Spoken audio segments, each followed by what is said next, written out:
So I thought I'd take you on a tour around my studio as a beginning point for these tutorials, just to show you some of the equipment that I use. I know it's possibly boring, but you've got to start somewhere. And starting with somewhere, this is my pile of talent. So as the years have gone by, my talent has grown.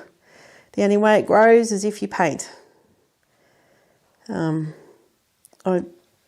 don't really think too much about talent as being a God-given gift. You have to use what you've got.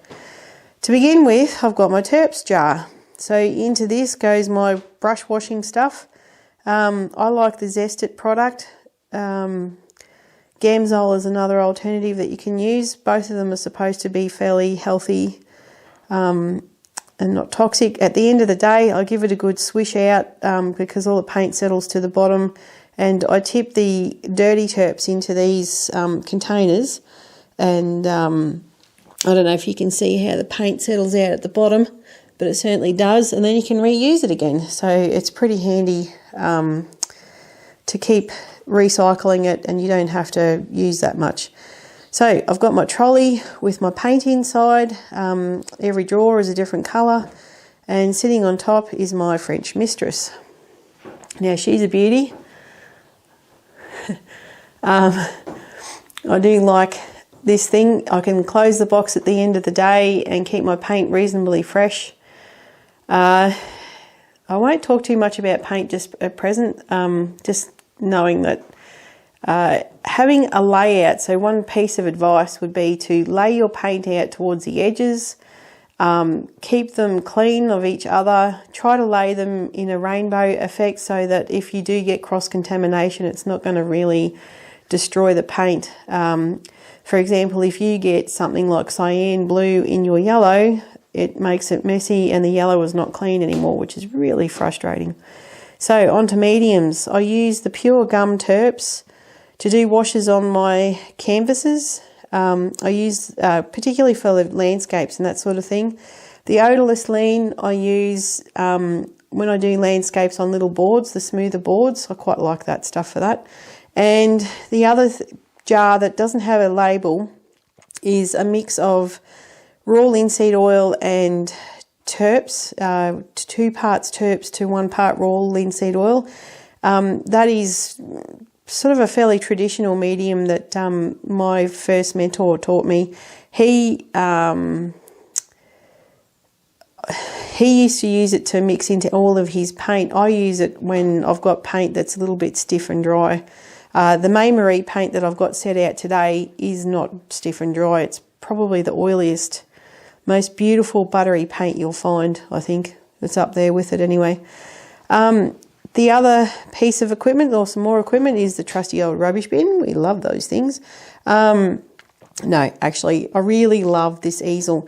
It's a counterweighted easel. I can't remember his name, but if you Google easels galore, particularly for Australians, this is a really handy piece of equipment, and I'm sorry I didn't get one sooner.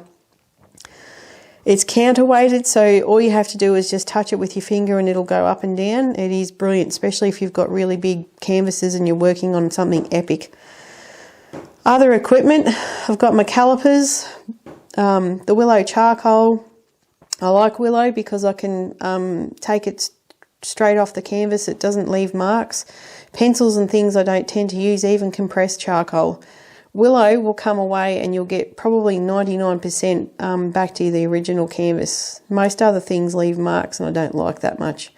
So the yellow thing is my paint scraper, and that's for my glass. That's why glass is handy to have. It's heavy, but it's good to use.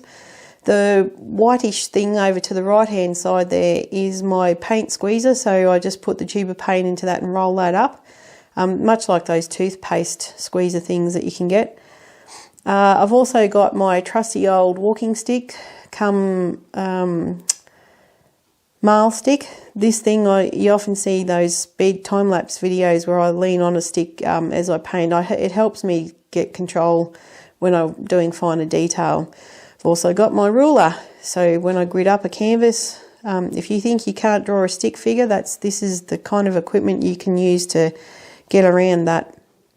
The trusty old laptop, and the extra big screen, which is fantastic for being able to blow the pictures up to the exact same size that my canvas is set at, so that I can measure straight from the screen onto the canvas. It is possibly one of the best things I ever learnt to do. Certainly opened the world up for me.